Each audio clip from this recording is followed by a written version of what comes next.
Hello and welcome. Today we're diving into a condition that can significantly impact vision: radiation retinopathy. This often overlooked consequence of radiation exposure can lead to serious and lasting visual impairment. Join us as we explore its causes, effects, diagnosis, and management.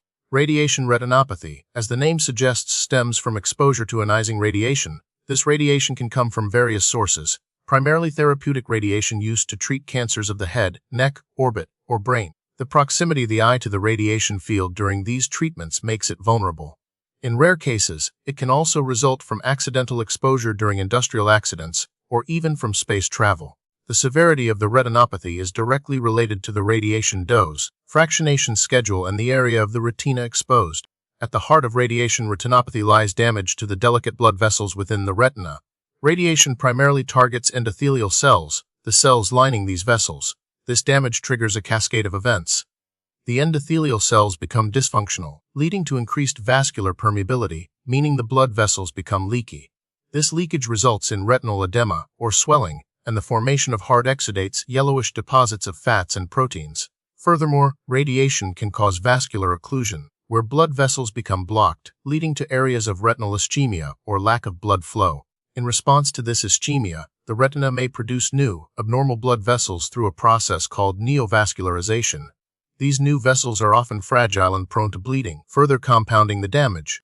Pinpointing the exact prevalence of radiation retinopathy is challenging due to varying radiation protocols and follow-up periods. However, it's estimated that a significant proportion of patients undergoing external beam radiation therapy for head, neck, or orbital cancers will develop some degree of retinopathy. The risk increases with higher radiation doses, with doses exceeding 30 to 50 grays significantly raising the probability of developing the condition. Individuals with pre-existing conditions like diabetes or hypertension are also at an elevated risk. The signs and symptoms of radiation retinopathy can be subtle initially but progressively worsen over time. Patients may experience blurred vision, floaters, those annoying specks that drift across your field of vision, and difficulty with night vision.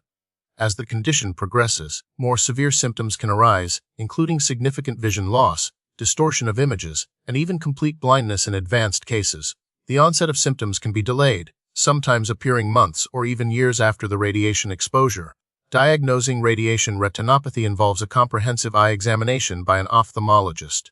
This includes a visual acuity test to assess sharpness of vision, a dilated fundus examination to visualize the retina and its blood vessels, and optical coherence tomography, or OCT, to assess retinal thickness and identify edema. Fluorescein angiography is also crucial. This involves injecting a dye into the bloodstream and taking pictures of the retinal blood vessels to identify areas of leakage, blockage, and neovascularization. These diagnostic tools help differentiate radiation retinopathy from other conditions that can cause similar symptoms.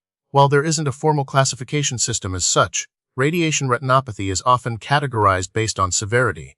Mild cases may show only subtle changes in the retinal vessels, while more severe cases can exhibit extensive vascular damage, neovascularization, and significant visual impairment. The severity dictates the treatment approach.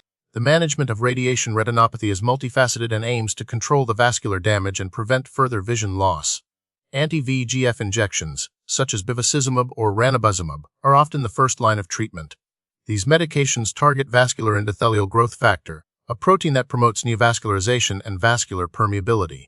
Laser photocoagulation can be used to destroy areas of retinal ischemia and reduce the drive for new vessel growth. In cases of vitreous hemorrhage, a vitrectomy, a surgical procedure to remove the blood from the vitreous cavity, may be necessary. Control of underlying conditions like diabetes and hypertension is also essential. While completely preventing radiation retinopathy is difficult, when radiation therapy is necessary, there are strategies to minimize the risk. Precise radiation planning techniques, such as intensity-modulated radiation therapy, or IMRT, can help spare the eye and surrounding tissues. Proper shielding of the eye during radiation therapy is also crucial. Regular eye exams before, during, and after radiation treatment are essential for early detection and intervention. Managing pre-existing conditions like diabetes and hypertension also contributes to reducing the risk. The prognosis for radiation retinopathy varies depending on the severity of the condition and the response to treatment. Early detection and prompt intervention can often stabilize vision and prevent further loss. However, in some cases, the damage may be irreversible, leading to permanent visual impairment. Recent research is focused on developing more effective therapies, including gene therapy and novel anti-VEGF agents. Studies are also exploring the potential of neuroprotective agents to protect the retinal cells from radiation damage. Ongoing research offers hope for improved outcomes for individuals affected by radiation retinopathy.